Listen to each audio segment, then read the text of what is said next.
Acara ini dipersembahkan oleh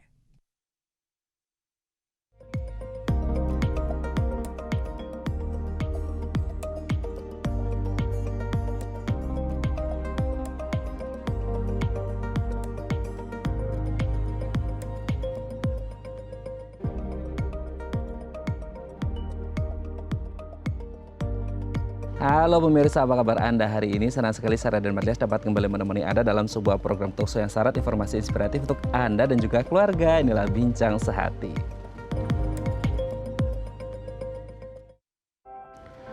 Ya pemirsa, hari ini tanggal 12 November diperingati sebagai Hari Pneumonia Sedunia. Pneumonia mungkin sudah tidak asing lagi ya, familiar bagi kita. Nah, ini adalah penyakit menular yang menyerang paru-paru dan biasa terjadi pada usia anak-anak dan juga dewasa. Nah, prevalensi dari pneumonia di Indonesia ini ada untuk orang tua sekitar 44 kasus per 1.000 orang. Jumlah ini 4 kali lebih besar dibandingkan dengan populasi yang lebih muda. Ini kenapa terjadi begitu banyak?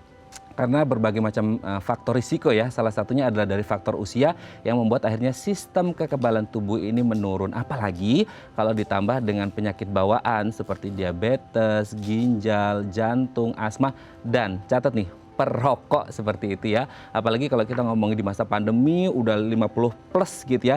Penting bagi kita untuk menjaga kesehatan orang tua dari penyakit pneumonia. Nah, untuk membahasnya nih telah bersama kami di studio Bincang Sehati ada Mbak Dwi Endah MPH, Director Campaign Pneumonia Indonesia Ramah Lansia. Assalamualaikum, selamat pagi Mbak Endah, apa kabar? Pagi, sehat. Selamat datang di Bincang Sehati Mbak Endah. Terima kasih. Oke Mbak Endah, hari ini kan hari tanggal 12 November Hari Pneumonia Sedunia seperti itu. Nah, kita ingin ngerti dong Mbak Endah, kenapa sih akhirnya ada gitu ya? Atau apa sih makna dari Hari Pneumonia Sedunia ini? Ya, bagi kami Indonesia Ramah Lansia tanggal 12 November itu diperingati sebagai Hari Pneumonia Sedunia. Ini menjadi momentum untuk kita memberikan solusi berupa edukasi khususnya kepada lansia dan keluarga yang merawat lansia supaya mereka mengetahui bagaimana cara mencegah supaya para lanjut usia tidak terkena pneumonia. Oke. Nah, ini kan kalau nggak salah nih, aku baca artikelnya gitu ya, Mbak Indah ya. Salah satu kegiatan yang dilakukan oleh teman-teman di Indonesia Ramah Lansia adalah memberikan literasi gitu ya, literasi tentang pneumonia, terutama untuk masyarakat lansia. Kenapa akhirnya terpikirkan demikian? Apakah memang tingkat literasinya masih rendah atau seperti apa sih? Ya, jadi kan memang pengetahuan itu sangat penting, terutama untuk pneumonia. Ketika pengetahuan lansia itu baik, keluarga yang merawat lansia baik tentang penyakit pneumonia, harapannya bisa mencegah terjadinya pneumonia pada lansia. Oke. Tapi bagaimana kemudian sekarang tingkat literasinya lumayan tinggi atau masih perlu banyak dibenahi gitu? Saat ini kemarin kan kami juga ada edukasi, jadi yang tadinya tidak tahu menjadi tahu tentang penyakit pneumonia, terutama tentang bagaimana sih cara mencegah ya, supaya para lansia maupun keluarga yang merawat lansia itu mengetahui upaya pencegahan dan faktor risiko yang menyebabkan pneumonia. Oke, ya ini penting banget ya karena edukasi bagaimana kemudian kita sebagai keluarga, terutama juga opa-omanya juga ya di rumah untuk mengetahui faktor risiko apa aja yang bisa aja gitu menyerang. Karena ini sebenarnya ya bukan harapan kita ya untuk atau doa ketika seorang yang sudah lanjut usia ini mengalami pneumonia seperti itu. Tapi gimana sih Mbak Endah, maksudnya kondisi lansia yang rentan mengalami pneumonia ini seperti apa? Ya, jadi memang lansia itu kan mengalami fungsi penurunan tubuh begitu ya. Jadi proses degeneratif ya. Betul, sehingga ini sangat rentan sekali untuk terkena penyakit, khususnya penyakit pneumonia. Sehingga lansia ini perlu dibekali pengetahuan terutama mengenai bagaimana mencegah itu tadi, mencegah supaya tidak terkena pneumonia. Oke. Nah, untuk mencegah ini kan berarti banyak hal yang harus dilakukan nih. Maksudnya nggak hanya literasi aja, tapi harus ada tindak nyatanya kan gitu.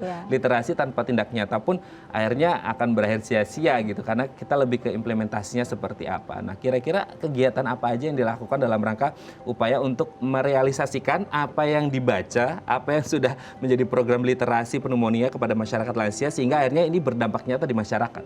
Iya.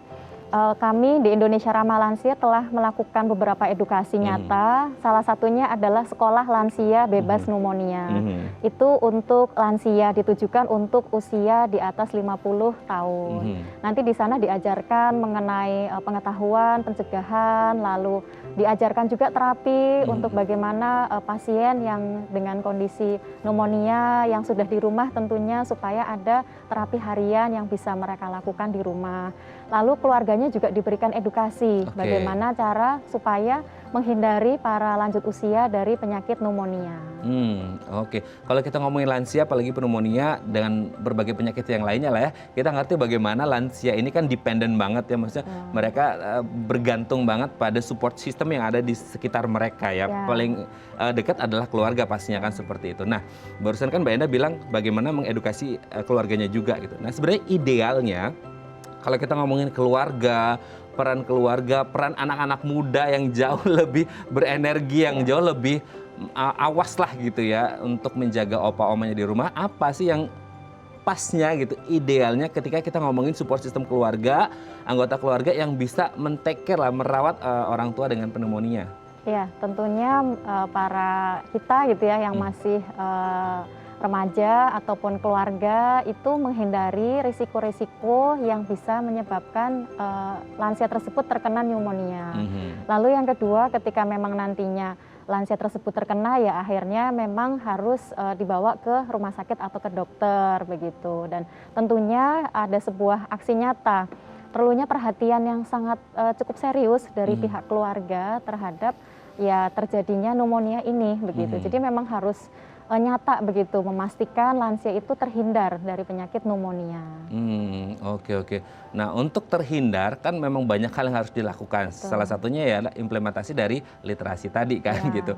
Tapi kan ya lagi-lagi sedia payung sebelum hujan lah bahasnya, mencegah kan lebih baik gitu ya Mbak Enda ya. Betul. Nah, pertanyaannya ketika orang sudah menjelang atau jauh-jauh deh sebelum usia 50 tahun gitu ya. Karena kan bahasan kita hari ini tentang program vaksinasi pneumonia untuk 50 plus kan, untuk 50 tahun ke atas seperti itu.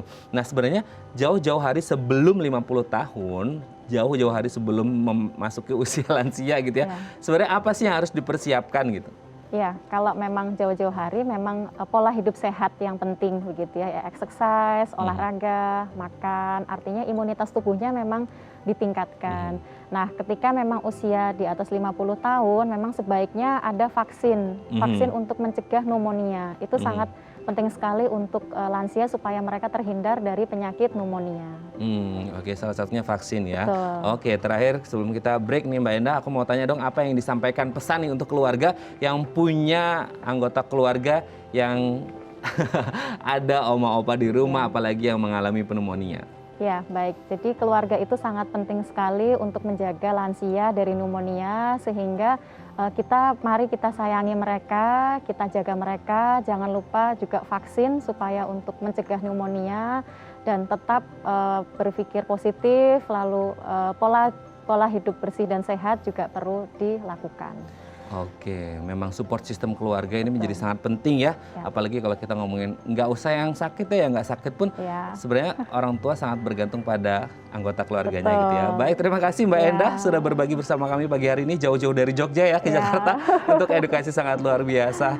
Safe flight lagi nanti balik ke Jogja dan kita doakan semoga ya para orang tua dan lansia di Indonesia tetap sehat selalu. Terima kasih Mbak Enda. Terima kasih. Baik, pemirsa kami akan kembali sesaat lagi, tetap bersama kami di Bincang Sehati.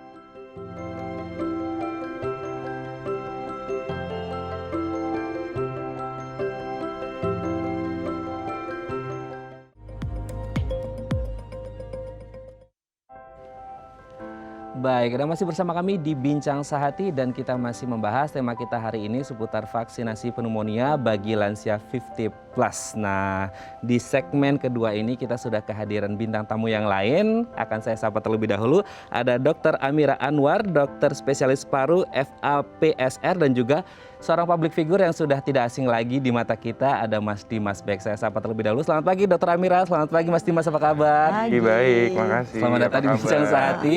Hari ini cerah-cerah sekali. Kita akan membahas satu hal yang memang ini menjadi bagian dari keluarga kita. Bagaimana kemudian opa-oma kita yang memang kalau ngomongin sistem kekebalan tubuh ya, ini sudah mulai menurun, apalagi di masa pandemi seperti itu ya. Ini menjadi penting bagi kita untuk menjaga kesehatan mereka. Kita ke Dokter Amira terlebih dahulu ya, Mas Dimas ya. Dok, kita sering dengar kata pneumonia gitu ya, apalagi di masa COVID-19 pandemi ini. Tapi boleh dijelaskan nggak sih apa itu pneumonia? Jadi dari awal dulu, pneumonia itu adalah sakit peradangan paru, ya. Bisa penyebabnya bisa karena bakteri, karena virus, ya, jamur, ya. Dan yang kalau lagi hit sekarang itu karena virus ya, salah satunya COVID. Ya. Jadi pneumonia itu adalah peradangan paru yang menyebabkan angka kematian. Kalau di Amerika tuh angka kematian nomor 4, di Indonesia angka kematian nomor 6. Dan salah satu penyebab kematian juga pada anak-anak juga kematian yang terbesar. Ya. Jadi kita harus aware banget sama penyakit infeksi dan saluran nafas itu yang banyak bikin angka kesakitan dan kematian saat ini. Oke.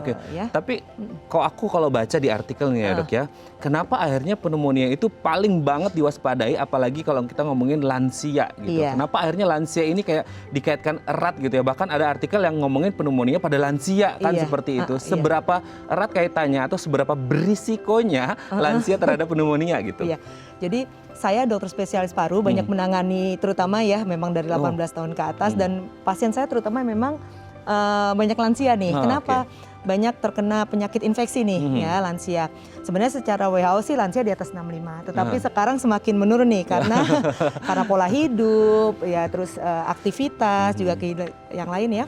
Itu kenapa sih mereka lebih rentan daripada yang lebih muda ya? Satu, karena pada usia-usia itu mereka sudah mungkin banyak yang pensiun. Nah, itu menyebabkan mereka mobilitasnya berkurang. Nah, yang kedua secara imunitas generatif dan biasanya sudah punya komorbid, misalnya hipertensi, sakit jantung, sakit ginjal. Jadi benar-benar secara ini sudah banyak menurun dan ditambah dengan komorbid. Dan yang satu yang bikin juga seseorang lansia itu banyak sakit, ya dia pensiun kan, jadi mobilitas. Nah, kita mobilitas itu yang sangat kita minta bantuan keluarga juga nanti. Biasa saya akan edukasi, ini harus dimotivasi untuk terus melakukan aktivitas sehingga mereka nggak pikun, merasa semangat. Itu karena perlu banget untuk mencegah infeksi. Oke, jadi memang dulu biasa beraktivitas, gerak 9 to 5 mungkin ya, gitu. Terus kemudian pensiun dan nggak ngapa-ngapain. Makanya sering kita dengar, harusnya keluarga ngasih ini dong, aktivitas apa, kegiatan rutinitas harian gitu. Jadi peran keluarga ini menjadi sangat penting gitu ya. Nah, ngomongin peran keluarga, kita tanyakan ke yang baru umur 17 tahun nih. Oke, ini masih milenial, masih anak muda, tapi kita dengar-dengar banyak berita ngasih tahu kalau Mas Dimas ini peduli banget sama omanya di rumah, sama keluarganya di rumah, apalagi yang sudah lansia. Kenapa akhirnya masih muda? Biasa kan anak-anak muda tuh hedon ya, apalagi tinggal di Jakarta gitu ya Dok ya. Tapi ini Mas Dimas bisa peduli banget sama keluarganya sudah lansia. Apa yang akhirnya memotivasi? Kalau motivasi sih sebenarnya nggak tahu ya, kayak gitu itu it comes naturally aja. Kebetulan saya di keluarga kakak beradik yang di Jakarta cuma saya, yang lain di luar negeri dari kecil mereka udah sekolah di luar, nggak jarang di Jakarta juga gitu. Jadi ya saya sama mama sama oma itu memang deket banget. Kalau sama oma saya oma itu sekarang 95 tahun, ya, masih bisa makan durian, masih bisa makan kambing. Jadi semua stigma-stigma itu udah terpatahkan oleh beliau ya. Terus dia masih bisa even during COVID times yang lagi tinggi-tingginya, dia masih maksa pengen makan drive-thru ya kita temenin ya. Jadi memang fighting spiritnya juga sangat berpengaruh, pribadinya, personality-nya juga sangat keras gitu ya. Jadi itu sangat membantu beliau juga untuk bisa beraktivitas dengan baik. Tapi juga mungkin karena juga sudah divaksin pneumonia, kita jadi nggak terlalu takut juga sih. Jadi itu awal sih, udah lama sebetulnya divaksinnya juga. Kalau sama keluarga saya juga cukup keras. Jadi kita tuh harus balance ya menurut saya, antara kita tuh manis, baik gitu ya. Peran kita juga harus bisa kita olah, karena ketika dulu kita masih kecil ya peran kita sebagai anak di rumah, tapi kan sekarang kita sebagai salah satu yang bertanggung jawab terhadap household ya kita juga harus bisa kasih lihat itu gitu. Dengan begitu kan jadi kepercayaannya juga timbul. They trust us ya udah, jadi kita bilang oma harus begini, oma harus begini, oma makan ini, obatnya yang ini ya gitu, dia oke gitu. Apalagi dunia dinamis ya, selalu berubah dan kita sebagai yang generasi yang lebih muda bisa memberikan informasi yang lebih bermanfaat dan up to date ya gitu. Tapi boleh diceritakan nggak Mas Dimas? Pasti kan ada suka dukanya. Kadang-kadang kalau ngomongin lansia, Dok, ini kan kadang-kadang lansia itu mereka karena merasa udah punya pengalaman hidup, akhirnya enggak loh gini. Nah, mungkin bisa diceritakan nggak sih, ada nggak pengalaman yang suka duka yang akhirnya berkesan banget buat Mas Dimas gitu? Karena aku juga, saya ada bisnis juga ya, saya I consider myself entrepreneur juga gitu. Jadi saya tuh merasa bahwa hidup itu negosiasi ya kan. Sebenarnya gimana cara kita negosiasi aja sama orang tua ya, mau itu levelan ibu saya atau levelan oma saya gitu, semuanya masalah negosiasi sama persuasi gitu. Gimana cara kita persuade apa yang mau kita kasih informasi. Karena kan juga benar kata Mas tadi, perkembangannya juga udah beda ya kan.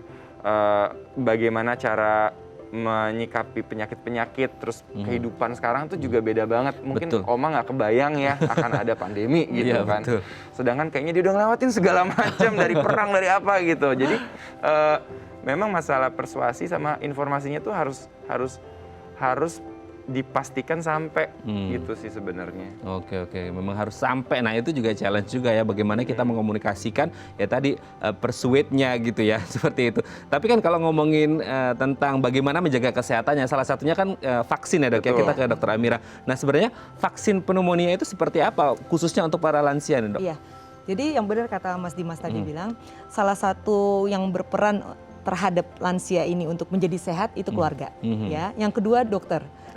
Karena begitu datang ke saya tuh anaknya selalu bilang, Dok tolong bilangin ya kalau kita yang bilang agak susah gitu ya. Jadi saya akan selalu kasih edukasi, harus tiap pagi harus berjemur, terus makan jangan di dalam kamar gitu ya, sesuai kemampuannya. Kalau bisa olahraga jangan, terus berjemur juga jangan cuma duduk. Saya bilang ayo gerakan semuanya. Jadi otot-otot juga terlatih. Nah, untuk vaksin ini sangat diperlukan ya pada lansia. Bukan berarti setelah vaksin dia nggak bakal kena pneumonia. Nah, itu yang harus benar-benar ditekankan apalagi pada orang tua. Nah, kita juga selalu bilang ini akan dengan vaksin akan mengurangi angka rawat di rumah sakit dan angka keparahan. Ya, jadi angka rawat di rumah sakit kita udah ada penelitiannya beberapa itu akan sangat berkurang dan keparahan untuk misalnya ada beberapa pasien yang kita, kalau umur segini diperkirakan kena pneumonia bisa masuk ICU. Nah dengan vaksin itu bisa mencegah itu. Jadi angka lama rawat dan angka keparahan akan sangat berkurang dengan vaksin. Tapi bukan tidak akan terkena gitu. Hanya tingkat risikonya bisa jauh lebih rendah gitu ya, bisa mild symptom aja mungkin gitu ya Dok.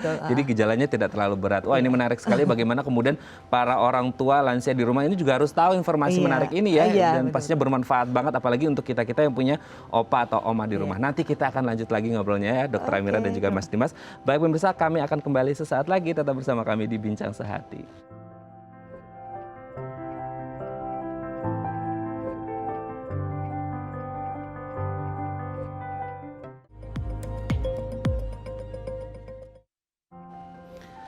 Baik, Anda masih bersama kami di Bincang Sehati. Kita masih bersama dengan Dokter Amira dan juga Mas Dimas. Baik, kita ke Dokter Amira terlebih dahulu. Dok, ini kalau kita ngomongin vaksinasi pneumonia, ini sebenarnya kita bisa mendapatkannya di mana kan? Ini mungkin sekarang sudah pada lihat nih di rumah, oh aku punya oma, kayaknya aku mau vaksinasi pneumonia ini untuk omaku. Nah kira-kira didapatnya di mana saja atau gimana nih? Iya.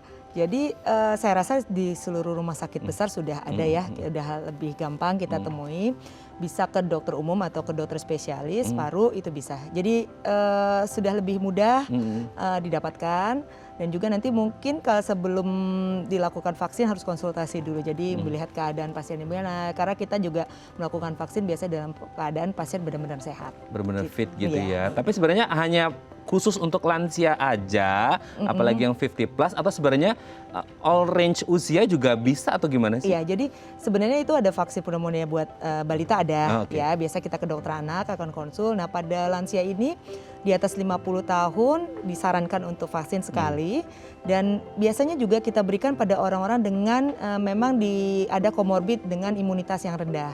ya, seperti mungkin pasien cancer, pasien HIV yang memang imunitasnya lebih rendah, yang beresiko untuk biarpun dia umurnya lebih muda, misalnya umurnya 40 atau 35, tapi dia kita nilai dia memerlukan vaksin karena kekebalan tubuh yang nggak baik, kita lakukan vaksin. Oke, berarti tidak ada waktu yang ideal atau ada waktu ideal? Oh, ini nih harus lakuin vaksinasi pneumonia jadi nih. kalau pada keadaan seseorang sehat ya, jadi di atas 50 disarankan untuk vaksin. Nah di bawah itu biasanya anak kecil kan.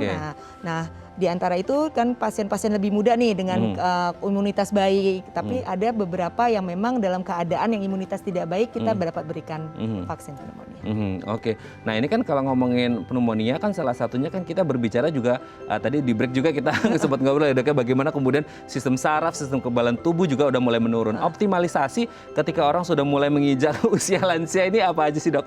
Jadi gini, yang kita harapkan, kita edukasi adalah satu, saya sering bilang kita harus tetap aktif sesuai kemampuan ya. Jadi tidak ada itu namanya orang yang selalu bilang, jangankan umur 50 ya, yang umur 45 aja, aduh aku mau jalan kakiku sakit, aku mau banyak. Aduh aku mau ini, aku kurang tidur, aku ada mah. Saya selalu bilang, dikerjakan aja dulu. Kamu tidak sanggup untuk berolahraga lari atau yang lebih berat ya jalan. Cukup 15-30 menit dulu di awal. Nah, untuk dibangun aja staminanya. Terus yang kedua, yang penting happy sih. Karena dengan happy semuanya tuh bisa teratasi ya. Iya, karena dengan happy akan muncul hormon-hormon kebahagiaan. Dan disitulah perlu banget bantuan keluarga, apalagi pada orang tua. Apalagi ngomongin support system ya, keluarga gitu ya. Perlu orang-orang yang care sama opa oma di rumah gitu ya. Nah kita ke Mas Dimas. Setelah mendapatkan informasi tadi kan edukasi yang sangat luar biasa bagus nih dari Dr. Amira gitu ya. Menurut Mas Dimas seberapa penting akhirnya kita sebagai generasi muda untuk menyampaikan informasi atau edukasi baik tentang pneumonia ataupun dalam hal sistem kekebalan imun tubuh lah ya untuk para lansia yang otomatis mereka udah mulai menurun nih.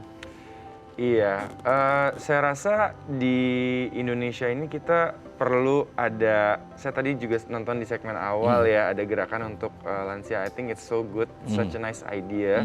Karena attention kepada mereka tuh sangat amat minim, rendah sekali. Kurang. Jadi kita kan sebenarnya selama ini dibangun sebagai satu negara yang katanya tepo seliro, ramah senyum gitu ya. Tapi saya rasa sekarang ini kita harus pay attention lebih lah ya, karena kan juga kita udah masuk kota metropolitan, terutama Jakarta yang semua orang sibuk, nggak ada orang nggak sibuk gitu ya. Nggak ada orang nggak sibuk. Lagi ya. Iya, jadi nggak ada orang nggak sibuk dan orang yang sibuk pun kayaknya kurang sibuk terus gitu ya. Jadi mesti kasih attention lebih gitu, karena dengan kesibukan itu taunya udah Jumat lagi, weekend udah hilang, taunya udah Senin lagi gitu kan. Jadi make time itu it's an effort, itu effort dan investasi, karena kita kalau mau kasih attention ke orang ya, waktu itu sebenarnya sangat berharga buat mereka. Betul. Buat kita mungkin cuma setengah jam, tapi buat mereka itu adalah yang ditunggu-tunggu selama weekend itu gitu kan. Jadi make time, make effort, dengan begitu connectionnya akan tercapai, dan dengan punya connection yang baik, trust-nya ada, komunikasi jadi lebih bagus. Nah itu dia ya, karena kehadiran ya, make time-nya tadi ini yang sebenarnya lebih penting kan. Bagaimana kemudian ya bondingnya, quality time-nya itu menjadi sangat penting. Nah kalau Mas Dimas sendiri, mungkin tadi sempat dibahas juga di segmen sebelumnya, gimana strict-nya sih akhirnya kalau di rumah ini ada nggak maksudnya pola khusus gitu ya, apalagi kalau ngomongin kesehatan ya, terutama untuk mama dan juga oma, ada nggak maksudnya kayak mungkin bisa dicontoh nih sama pemirsa di rumah untuk kemudian, aduh omaku ini ngeyel banget dong gitu ya, aduh susah gimana kebetulan nih? Gini, aku tuh cukup strict di rumah, ya aku cukup strict. Kita beda-beda household, apalagi sekarang kita beda-beda rumah. Sejak COVID aku pilih untuk pisah rumah karena aku kegiatannya masih lumayan sangat padat ya. gitu. Jadi aku pilih untuk pisah rumah, tapi aku kontrol. Jadi aku taruh CCTV di situ, aku tahu apa yang dimakan, aku juga daftar belanjaan aku yang cek. Cukup edan sih. Details ya. Iya, jadi daftar belanjaan aku yang cek makannya apa aja. Terus misalnya kayak aku tahu point of happiness-nya Oma, misalnya kayak Oma tuh suka banget es krim, dia harus ada dessert. Jadi harus ada dessert, maka aku akan cek di freezernya ada dessert nggak? Dan aku udah tahu es krim macam apa yang dia suka, buah macam apa yang dia masih bisa makan, karena buah itu sebetulnya juga agak susah ya sekarang ngunyahnya, nggak semua kayak anggur gitu-gitu dia nggak bisa. Jadi kita juga harus ngikutin gitu. Bisanya tuh sampai mana, misalnya kayak tadi saya sebut sate kambing, kadang dia kepengen nggak banyak gitu, tapi kan juga kita harus cariin yang sate kambing harus yang enak, harus yang empuk. Kebetulan aku juga senang makan ya, jadi aku bisa kirim gitu, Oma lagi pengen apa? Iya lagi pengen burger gitu, oke nanti saya kirimin burger yang saya tahu rotinya empuk gitu. Jadi detail gitu sih yang mungkin saya cukup perhatiin gitu sih. Beruntung banget ya omanya punya cucu sangat luar biasa perhatian. Mungkin anak-anak zaman sekarang ya, apalagi di Jakarta, udah they have their own life gitu ya. Mereka udah punya kehidupan mereka masing-masing. Jangan kan kadang-kadang kalau ngomongin orang tua mereka agak enggan, agak malu gitu ya. Nah, masa mungkin ya? iya. Nah, kalau Mas Dimas mungkin ada nggak yang disampaikan ke anak-anak muda yang notabene-nya biar bisa sama nih kayak Mas Dimas gitu? Gini, ibu aku tuh, mama aku tuh adalah stroke survivor ya. Jadi dia lumpuh total mungkin sekitar 12 tahunan yang lalu, 13 tahun lalu. Dan itu saya ngelihat sendiri bagaimana kalau kita itu benar-benar yang namanya lebih baik mencegah daripada mengobati. Ya, itu benar-benar yang saya alamin gitu. Karena saya waktu itu juga masih lebih muda jauh, masih high school, kelas 1 SMA, jadi ya nggak familiar kan. Nah itu mungkin turning point buat saya juga waktu saya ngerawat ibu saya selama berbulan-bulan. Ngelihat orang yang selama ini kita lihat tangguh, kuat gitu ya, super power, super woman gitu, terus dia di tempat tidur aja gitu. Buat saya tuh sesuatu yang life changing gitu. Ya mungkin kalau misalnya ada yang nonton gitu saya bisa sharing juga ya. Itu nggak enak ada di posisi itu. Betul. Gitu. Buat posisi kita yang nemenin itu nggak enak gitu. Jadi saya tuh sejak itu saya berjanji sama diri saya sendiri bagaimana apa yang saya mampu, selama saya bisa, saya provide the best gitu. Misalnya kayak vaksin, kebetulan di keluarga saya yang dokter juga banyak, alhamdulillah, jadi kita informasi selalu updated gitu ya. Tapi misalnya harus vaksin, ya kita cari vaksin yang paling bagus. Kalau harus berobat, cari dokter juga yang paling cocok. Ya karena dokter semua bagus, tapi ada cocok-cocokan juga gitu kan. Jadi cari dokter juga yang paling cocok. Makanan juga kalau misalnya bisa kasih harus yang sehat, tapi kan kita kadang-kadang retorik ya, sehat, kalau nggak enak juga nggak dimakan, ya nggak sih? Jadi harus yang sehat, harus yang enak, itu salah satu, dan kita kasih contoh. Mami harus olahraga, ya saya juga jadi harus olahraga juga. Jangan cuma nyuruh aja ya. Bisa gitu, jadi kita semua kolaborasi dalam satu ekosistem keluarga itu. Dan semua saling support dan saling mengikuti polanya. Iya, saya paling keras memang di antara semua sepupu-sepupu. Walaupun aku bukan yang paling tua, tapi aku paling vokal gitu. Jadi ya mungkin karena aku yang pernah ngalamin sendiri sih kayak gitu. Jadi balik lagi ke pribadi masing-masing yang membuat aku begini ya salah satunya pengalaman aku juga. Jadi lebih baik mencegah daripada mengobati, itu buat aku adalah satu pola pikir yang aku pegang betul gitu sih. Betul ya. Ini sangat luar biasa ya Dok ya, bagaimana kita melihat sosok muda yang sangat perhatian sama keluarganya Mas Dimas. Baik, kalau menurut dokter apa yang dilakukan Mas Dimas ini juga penting dilakukan untuk teman-teman muda lainnya nih? Ya pasti, soalnya pasien saya memang kebanyakan lansia. Jadi mereka tuh datang selalu ngeluh, kenapa nggak mau makan gitu, kenapa nggak mau bergerak. Ya karena saya nggak ada teman, cuma Mbak di rumah dia. Ya semua anak saya bekerja, semua tidak ada yang peduli saya. Itu yang bikin akhirnya mereka tidak nafsu makan, tidak mau bergerak, kayak ngambek kan.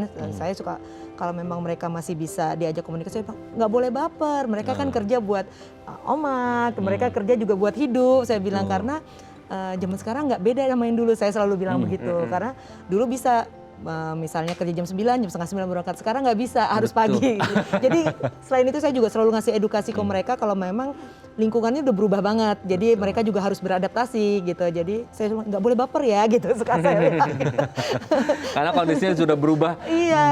Dulu berangkat kerja gitu ya, setengah jam nyampe. Sekarang bisa 2 jam, 3 jam. Makanya berangkat lebih awal, pikirnya kenapa sih nggak mau ketemu sama oma ya gitu. Support dari keluarga itu sih yang paling. Kalau ada anaknya dia mau makan, kalau ada anaknya dia mau berjemur gitu. Beda kalau biarpun dia dikasih Mbak 2, 3 tetap beda itu.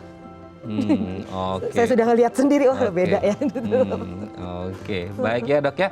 Dan juga Mas Dimas, nanti kita akan lanjut lagi ngobrol ini kayak seru banget ya. Apalagi kalau kita ngomongin anak muda yang peduli sama lansia gitu ya. Baik pemirsa, kami akan kembali saat lagi, tetap bersama kami di Bincang Sehati.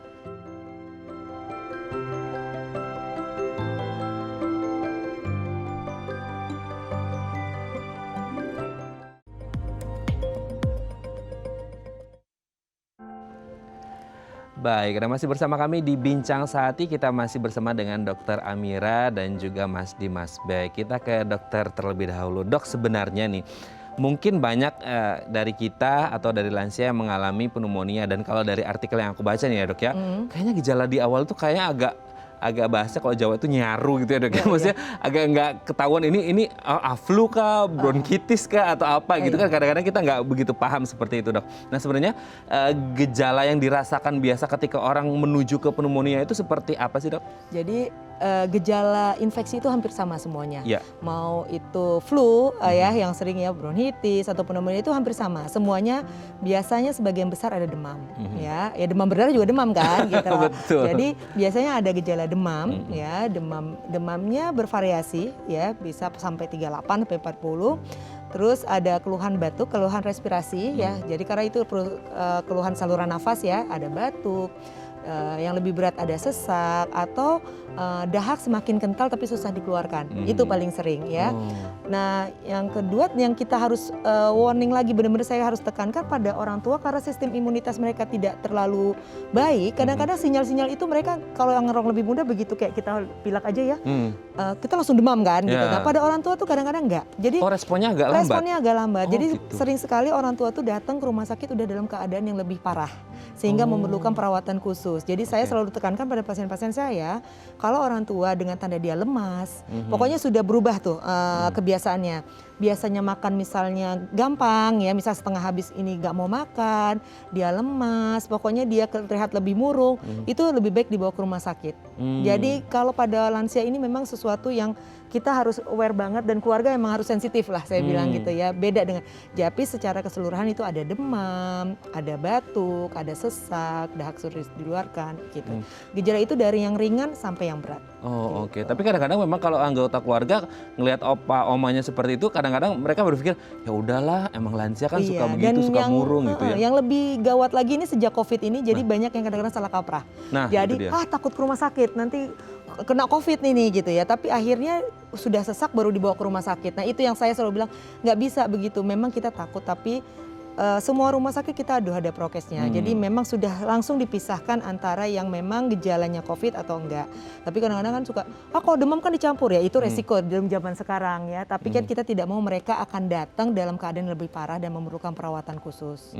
Oke, berarti untuk pencegahannya ya dok ya, karena agak nyaru tadi sehingga akhirnya apalagi di masa pandemi mereka takut ke rumah sakit meskipun prokesnya juga udah lumayan maksimal seperti itu. Berarti pencegahannya salah satunya dengan vaksinasi, itu juga hal yang bisa menunjang banget ya dok ya, apalagi kalau mungkin vaksinnya seperti dari Pfizer gitu kan, ini kan juga menjadi satu hal yang menjadi upaya maksimal untuk menjaga kesehatan gitu ya dok ya.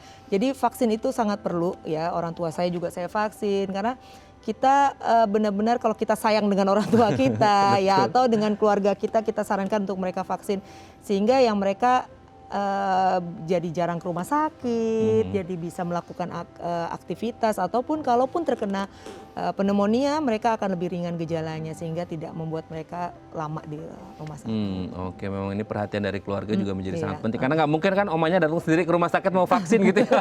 Pasti ada peran gitu, peran keluarga. Kita kembali lagi ke Mas Dimas. Mas Dimas, ada nggak sih maksudnya teman-teman juga yang mungkin perhatiannya sama kayak Mas Dimas gitu kan untuk kemudian menjaga mamanya atau omanya gitu? Nggak tahu ya, saya ya nggak bisa nilai juga. Cuman itulah kayak kadang-kadang kita pikir kita sayang, kita manjain, kita cinta malah kita biarin, ya kan? Itu perspektif yang menurut saya justru kita harus rubah.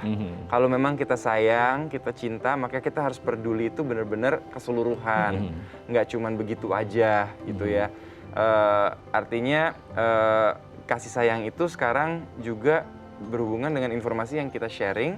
Dan juga bagaimana caranya kita bisa mendapatkan hasil yang maksimal dari apa yang kita kasih gitu ya. Jadi kalau misalnya kayak tadi kan soal vaksin gitu ya, mungkin kebetulan ya kita bisa kasih vaksin, tapi sekarang ini kan juga bisa patungan juga cucu-cucu, kalau cucunya ada 10, anaknya ada 5 gitu ya. Itu bisa dijadikan satu kegiatan yang menyenangkan gitu. Jangan dibikin kayak menyeramkan gitu kan. Jadi diedukasi kalau bisa malah kalau ada gengnya kan kayak oma saya tuh dulu masih ada gengnya lengkap, ya kan? Jadi segengnya yang diajak, oma nih pada mau vaksin nggak gitu. Ini nanti aku telepon dokter gitu-gitu. Jadi sebenarnya bisa kok, bisa. Oke. Tapi pernah nggak sih nemuin, kan tadi Mas Dimas juga sempat bilang kalau kita sayang peduli ya jangan kemudian dibeliin makanan yang disuka tapi akhirnya makanan ini semacam junk food gitu ya. Nah kan kita juga tidak boleh melakukan pembiaran kan seperti itu. Pernah nggak ada satu momen yang dimana oma atau mama itu aku pengen banget nih Kak Dimas kalau makan aku ini selalu selalu dia punya caranya dia sendiri juga. Itu kan masalah yang dihadapi oleh banyak orang nih Mas Dimas. Maksudnya satu sisi sayang tapi satu sisi nggak tega gitu kan. Nah gimana tuh? Biasanya kalau oma saya kebetulan memang semuanya ini masih oke, ya masih oke. Jadi dia masih boleh gitu ya. Tapi kalau memang ada komorbid, sebaiknya tuh komorbidnya dipelajari benar-benar. Karena selalu ada substitusinya gitu. Kalau nggak boleh yang ini tapi bisa nggak yang lain. Kalau nggak lagi kepengen ini bisa diarahkan ke yang lain juga gitu. Jadi sebenarnya ya itu makanya itu dinamikanya tuh harus diikutin. Terus part of negosiasi yang tadi aku bilang, persuasi juga. Sama yang penting itu kita sama-sama. Jangan kita orang nggak boleh makan manis terus kita di depannya dia kita makan dessert seenaknya. Ya nggak? Itu kan juga nggak boleh ya. Kita juga harus toleran juga gitu. Jadi jangan misalnya nih nggak boleh makan ya tadi kayak dessert gitu ya. Terus kita datang bawa kue tiup lilin gini terus makan kue semua tapi dia nggak boleh. Jangan gitu loh, jangan dong ya kan. Are you killing me softly gitu ya? Itu kayak mereka nggak dijadikan part of the team, and it's a team effort ya to make the ecosystem running well gitu sih. Itu dia suportif ya. Harus suportif. Dan tadi sebenarnya ada satu kata yang saya selalu pakai dan itu salah satu yang saya juga pakai ketika kita vaksin ya dan termasuk vaksin yang lain. Itu kan yang penting adalah penyakit itu manageable.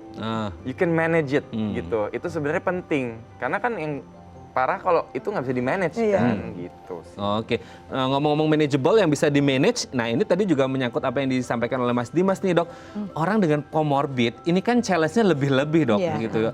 Entah kena diabetes lah, ginjal, apalagi asma ya. Kalau kita ngomongin pneumonia kan paru-paru gitu. Nah gimana nih maksudnya dengan pneumonia ini sendiri, apakah akhirnya bisa berkomplikasi ke penyakit yang lain atau penyakit yang lain bisa berkomplikasi balik nih ke pneumonia dan bagaimana cara penanganannya? Kalau akhirnya udah double-double, waduh ini harus ngobatin ini, ngobatin itu lain sebagainya. Jadi semua orang yang kadang-kadang gini, pasien mau vaksin ya bukan hanya pneumonia, sekarang vaksin COVID datang, oh saya asma, saya nggak bisa vaksin, saya pernah sakit DM, semua itu bisa kita, yang penting semuanya diatur, kita semua bikin terkontrol dengan benar, ya semua akan teratasi. Jadi tetapi pada pasien-pasien misalnya dengan diabetes ya, terus asma itu menyebabkan faktor itu menyebabkan lebih gampang terkena pneumonia gitu ya. Jadi benar-benar itu harus diatur bagaimana dia bisa terkontrol sehingga dia akan lebih nggak gampang kena pneumonia. Jadi penyakit itu yang menyebabkan kayak DM itu ada salah satu faktor di tubuhnya yang lebih gampang terkena infeksi. Nah itu yang benar-benar ya lu atur gitu. Jadi kita bisa dengan ini diatur tidak menyebabkan pneumonia gitu.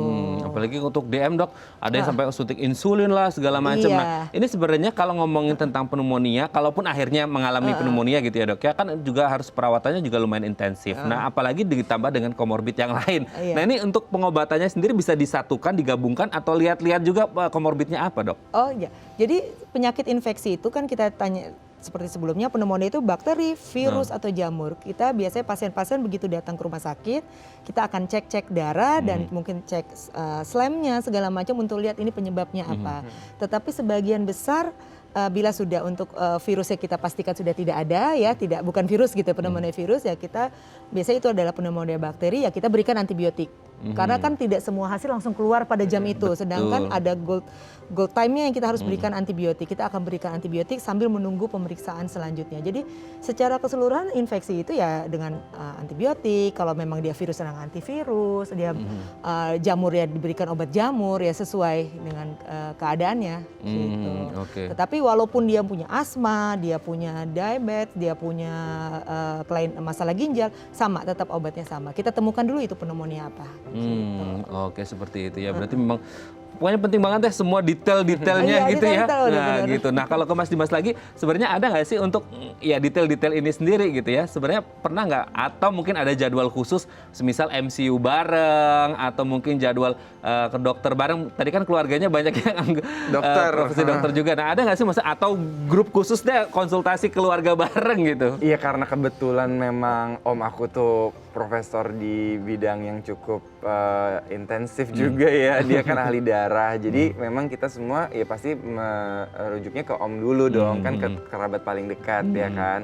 Jadi termasuk aku, ini aku mesti cek apa gitu kan. Jadi kita selalu rutin. Tapi ya yang paling penting adalah kita juga manage, itu yang paling penting sih menurut saya. Jadi manage bagian dokter ya ada bagiannya, tapi bagian kita yang bagian di rumahnya juga ada bagiannya ya kan. Terus juga kalau memang tadi sempat disebut kayak helpers ya di sekitarnya yang membantu, apakah itu mbak atau orang rumah yang paling dipercaya gitu, itu juga harus di-manage gitu. Karena harus diinformasikan juga rutinitasnya kayak apa.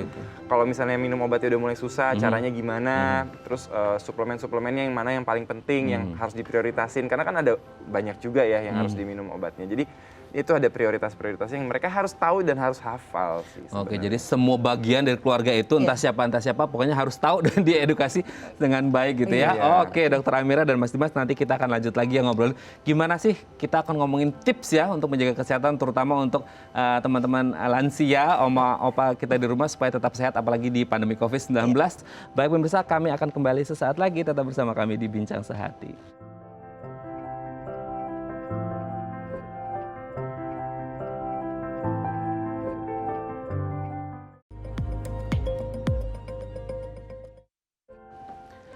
Baik, ada masih bersama kami di Bincang Sehati. Kita masih bersama dengan Dokter Amira dan Mas Dimas Beck. Nah, di segmen terakhir ini Mas Dimas dan juga dokter kita akan membahas ini. Kalau tadi kan udah dikelotok tuh ya tentang pneumonia gitu, apalagi pada lansia, apalagi juga contoh nyatanya Mas Dimas ini role model untuk kita semua anak-anak milenial nih untuk lebih peduli sama keluarga gitu ya. Nah, boleh dijelaskan nggak sih dok apa-apa saja tips yang bisa kita lakukan ya untuk mencegah pneumonia dan terlebih pada umumnya adalah menjaga sistem kekebalan tubuh, menjaga kesehatan para lansia. Kan ada yang bilang ya tadi mencegah lebih baik daripada mengobati. Apa aja sih dok yang harus dilakukan gitu ya untuk lansia supaya tetap sehat gitu dok?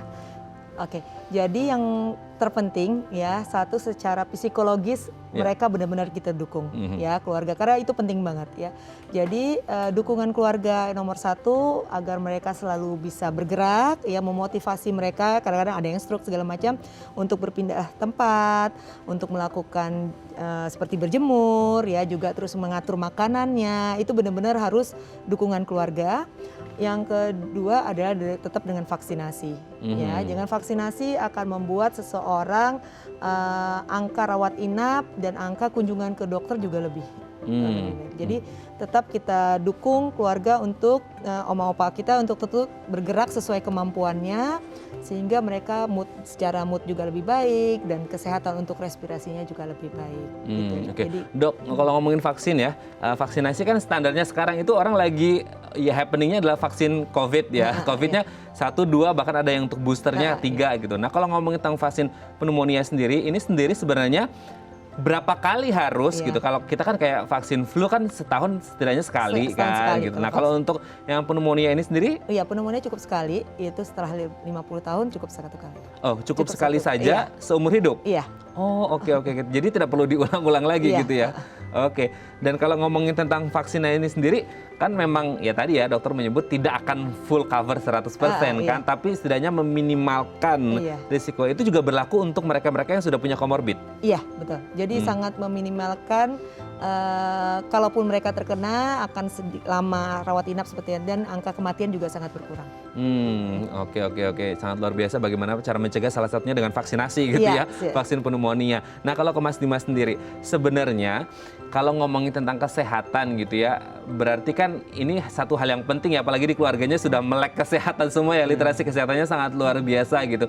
Ada nggak sih planning-planning ke depan gitu ya, sama keluarga kira-kira mau ngapain yang ini fokusnya ke kesehatan gitu?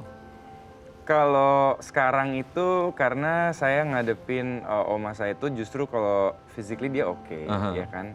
Kaki susah jalan, tapi ya saya rasa dengan 95 bonusnya juga udah alhamdulillah ya, kita semua harus Itu kita udah sangat luar syukuri, ya biasa kan. sih. Sekarang tuh juga banyak yang kita perhatiin tuh mental health-nya juga gitu. Itu yang terutama sejak adanya pandemi gitu ya, karena ada satu masa yang saya sama oma tuh bener-bener nggak ketemu gitu 2 bulan. Nanti begitu ketemu dia juga sedih gitu kan, video call atau apa tuh nggak cukup. Jadi itu sebenarnya mental health itu yang sebenarnya lagi kita coba untuk build di keluarga. Terus juga bagaimana kita bisa selalu menyemangati, benar kata dokter, itu juga itu ongoing effort juga dari kita semua.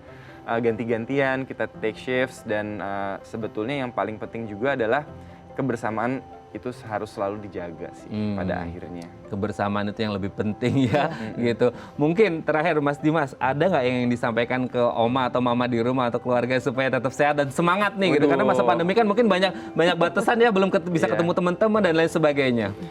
Saya rasa sih kita harus kolaborasi ya. Jadi mungkin untuk teman-teman yang seumuran saya juga ya, karena pada akhirnya kita juga akan sampai di usia yang sama, ya mudah-mudahan kita juga dikasih bonus umur yang juga panjang. Amin. Kan? Jadi sebenarnya dengan kita menjaga mereka, kita merawat mereka, kita juga sebenarnya sedang belajar dan kita mengisi juga diri kita. Bekal juga buat kita. Jadi nggak ada ruginya sama sekali, dan luangkan waktu biarpun sedikit, karena itu sangat berharga juga buat orang-orang di sekitar kita. Jadi untuk orang tua di sana juga harus kasih kepercayaan juga kepada anak-anaknya dan juga keluarganya untuk bisa merawat mereka juga ya, harus trust juga lah gitu. Wah, ini keluarga yang sangat ideal ya. Dok ya, suportif banget dalam hal kesehatan, sangat luar biasa. Kalau dari Dokter Amira sendiri, apa yang disampaikan supaya ya sama-sama kita semua sehat, apalagi untuk teman-teman lansia ini, Dok? Ya, jadi buat oma opa ya, pokoknya semangat ya. Satu, nggak boleh sedih-sedih, happy-happy, makan sebisanya, sehingga dengan suasana hati yang happy, makan yang cukup, olahraga yang sesuai kemampuan, itu membuat oma opa akan terus sehat. Oke, pokoknya pikirannya harus happy terus. Iya, happy terus. Tidak boleh sedih-sedih ya. Iya, benar. Makan enak, makan sehat, itu yang lebih penting ya. Oke. Sama juga istirahat yang cukup. Istirahat yang cukup karena bisa mericas lagi energinya Iya, ya. karena orang tua itu biasa lansia kan pola tidurnya sudah berubah dan berkurang tidur. Oke, terima kasih Dokter Amira, terima kasih Mas Dimas Beck. Semoga kita semuanya sehat selalu dan opa oma kita di rumah juga sehat selalu. Terima kasih Dokter Amira, terima kasih Mas Dimas Beck. Selamat pagi. Baik pemirsa, bagi Anda yang memiliki kritik dan saran, Anda bisa menghubungi kami di nomor 0889 8100 5000, atau Anda bisa follow media sosial kami di @bincangsehati.tv, dan tetap disiplin prokes 6M. Saya Raden Madlias pamit, sampai jumpa dan selamat beraktivitas.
Acara ini dipersembahkan oleh